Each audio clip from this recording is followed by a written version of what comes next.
Так это ли я? Поговорим про скромность. Во время своей учебы в школе и на наемной работе я часто сталкивался с высказываниями в мой адрес о том, что я якобы скромный. Правда, мне не был даже понятен смысловой контекст, в котором произносилось это утверждение. И у меня в качестве реакции на такие заявления появлялся вопрос к этим людям о том, что они понимают под скромностью. Правда, я этот вопрос задавал мысленно, так как интуитивно понимал, что этим людям было выгодно повесить некий ярлык, и они не были заинтересованы в обсуждении, почему они думают о том, что я скромный. И во время таких заявлений в свой адрес у меня всегда было ощущение неудобства в том смысле, что я находился между своей реакцией, проявляющейся в виде желания обсудить это заявление и выяснить, что они понимают под определением скромный. Но сам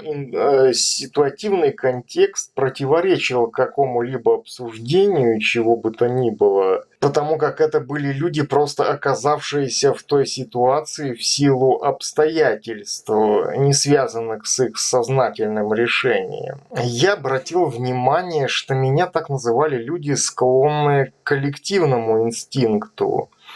А таких было всегда большинство. И я обратил внимание на то, что когда в такой среде появлялись люди, не склонные к такому коллективному инстинкту, я видел, насколько им психологически некомфортно находиться среди этого инстинктивного большинства. И как раз-таки именно такие люди мне нравились, потому как именно в таких людях оказывалось содержание, или, по крайней мере, я видел в них некое содержание. Не знаю, как в других обществах, но в том обществе, в котором я оказывался, я всегда видел, что там преобладал и инстинктивный, коллективный тип поведения. При том, что коллективный в таком извращенном смысле, то есть ссылка на некую принадлежность к большинству. Мне, наоборот, всегда были интересны люди, которые ведут себя не как большинство,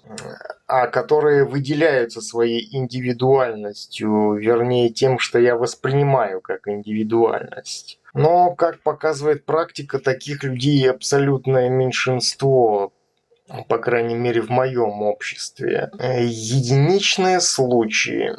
Были единичные случаи, когда я видел таких людей, не примкнувших, что называется, к стаду, и я видел, насколько им психологически сложно. И опять же, психологически я всегда сочувствовал им, потому как я сам никогда не чувствовал себя комфортно среди большого количества людей, у которых превалирует коллективный инстинкт над сознательностью. Правило, все эти так называемые коллективы строятся на некоем ядре людей, которые задают атмосферу в нем, в которой любой новопришедший либо становится таким же, как они, либо же будет ощущать себя, что называется, белой вороной. Мне было бы интересно, как вы ощущаете себя в так называемых коллективах. Меня даже смущает само слово «коллектив», потому как оно содержит в себе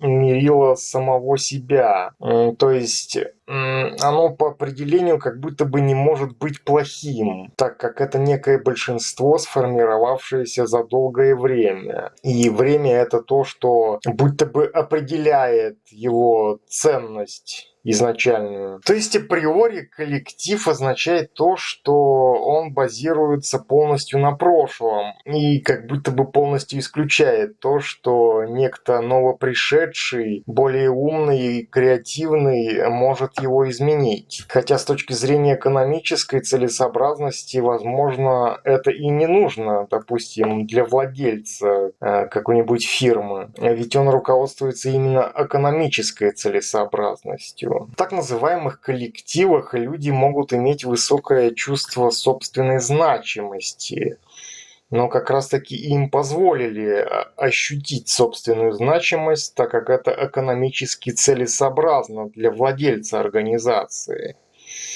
Но не потому, что они ценны как некие абстрактные люди.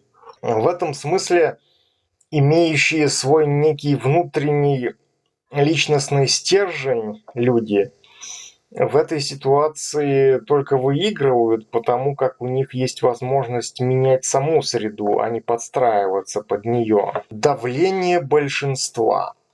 Человек, имеющий свой сознательный критический взгляд на те или иные процессы, как бы находится под давлением несознательного большинства, потому как эти люди, составляющие это большинство, изначально отказались от своего влияния на него, предпочтя просто стать его слепой частью, выбирая реакцию как единственный повод для коммуникации, но не какой-либо и интеллектуально обоснованный вопрос. Вообще, с точки зрения, опять же, экономической целесообразности, такие люди — это как такие боевые единицы. Они не готовы ничего менять, они инстинктивно становятся частью общего стада. Скромность, так или иначе, это то, как тебя воспринимают. Скромность — это так или иначе то, как тебя воспринимают. Или даже не воспринимают, а вешают некий ярлык, потому как так гораздо легче сказать людям,